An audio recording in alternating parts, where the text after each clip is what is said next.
Chapter 15. I walked north on Broadway under dark, leaden skies. At Bleecker Street I turned west and then headed towards the greenery of Washington Square Park.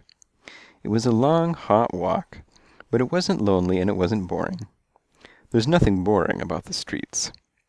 Loud crowds of children wearing cutoffs and running shoes streamed around the sidewalks. Fast boys on bicycles zipped around the curbs as though traffic lights and crosswalks hadn't been invented, and the world belonged to bikes. Stationed near the gutter were peddlers of all kinds, some of them with carts and some of them with blankets spread flat across the ground. The carts held apples and the books without covers, and watches that didn't work. The blankets held pottery and jewelry and socks. And other folks, with nothing to peddle, held cups along with handwritten signs. I'm hungry and homeless. I'm hungry and sick. These are complicated times. The fat get fatter and the lean get leaner, and crime, like dandelions, blossoms in the gap. When I got to the bookstore, it was 20 after 7 and rain was in the air. The office was stifling. The air conditioner was off, the windows were shut tight, the radio was silent, and the only food in sight was a bowl of dry cereal without any milk, and the telephone was ringing. I stepped on the speaker button. "Sam here," I said. "Well, of course you're here, Sam. You couldn't answer if you weren't." "Sugary," I said.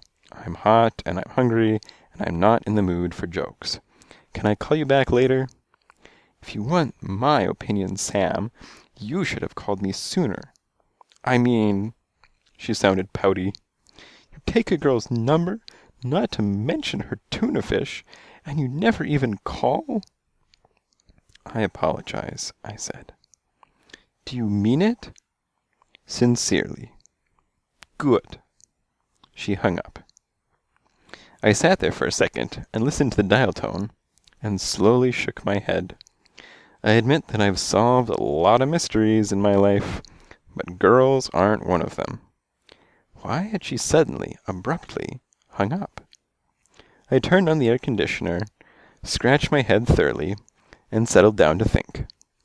The dumbwaiter whined, the door popped open, and there stood Sugary, a large slice of anchovy pizza at her feet.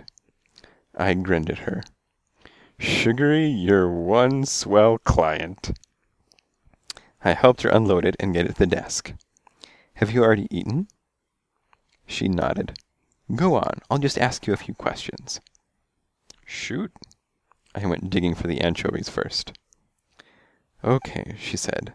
"I only want to ask you where you've been, and what you've discovered, and what it adds up to, and what you're going to do." "Uh-huh," I said, chewing on a fish. "Is that all?" "Did I miss something?" "Nope, I think you just about covered it."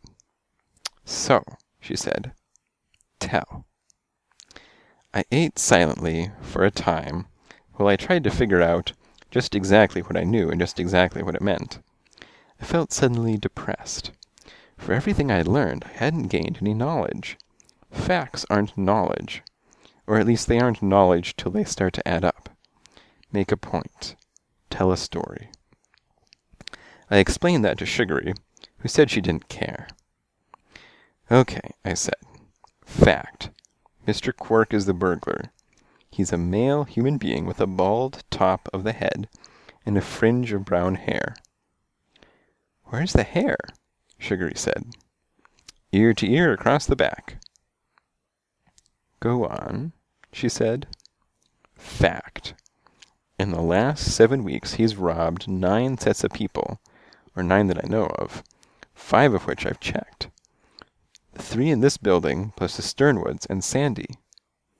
"Sandy?" Sugary said. You don't mean the Sandy, do you? The movie star?" I nodded. "Oh, Sam!" Her eyes widened and her paw flew to her face. "You really met Sandy?" "In the fur," I said. "Yes." Oh, Sam. She danced around. What's he really, really like? I mean, is he handsome? Is he nice? He's okay, I said, eating. Hey, look, you want to talk about Sandy or the case? About Sandy, she giggled. Okay, about the case. Fact, I said, sternly. He begins on the roof and breaks in through the terrace. Fact, I said, thinking of the list I got from Tom. From the cases I know about, he goes to visit Cheater exactly the next day. In fact, I stopped talking. I switched the computer on and typed the word Jade. The list popped out at me, the dates of Quark's visits. June 7th, 11:45 p.m. June 14th, 12 midnight. June 21st, 11:30 p.m. June 28th, 11:40 p.m. June 5th, July 5th, 11:30 p.m. July 12th, 11:50 p.m. July 20th, 12:30 a.m. I stared at it and grinned. That's it, I said. We got him. We do? She said. How? There's a pattern here. Look, he visited Cheater not exactly the next day, but exactly the next night, at approximately midnight, give or take an hour. So? She said. So, I said, look at the calendar, Sugary, or do some arithmetic. Look, June 7th, first visit, was a Sunday. There are 7 days in a week. 7 plus 7 is what? 14. Next visit, I said, was June 14th. A Sunday. Very good, add 7. 21st. Third visit, 21st. Can you figure out the pattern? She sat down next to me and stared at the computer. Her mouth moved slightly. Once in a while she counted on her nails. Oh, she said abruptly. He's visited Cheater every single Sunday for the last 7 weeks. Exactly, I beamed. So? She said. So? You're asking me a so? Sugary, Sugary. He's visited Cheater every single Sunday for the last 7 weeks. So, I said, the odds remain exceptionally good that he'll also visit Cheater next Sunday night. Oh, she said. Oh, you are brilliant beyond belief. So, I said, Sunday night I'll stake out the Kit Kat. This time, I'll follow him. I got it, Sugary said. You'll follow him to his house, where I think he's got the jade. Oh, Sam! She started grabbing me and jumping up and down. You're a genius! You're an angel! You're the very best detective in the whole entire world! I said, Don't overdo it. The dumbwaiter whined. Spike popped out and looked from Sugary to me. I thought I heard the sounds of untrammeled jubilation. What's up? I glanced at Sugary. Don't get her started. Sugary started anyway. The telephone was ringing and I picked it up quickly.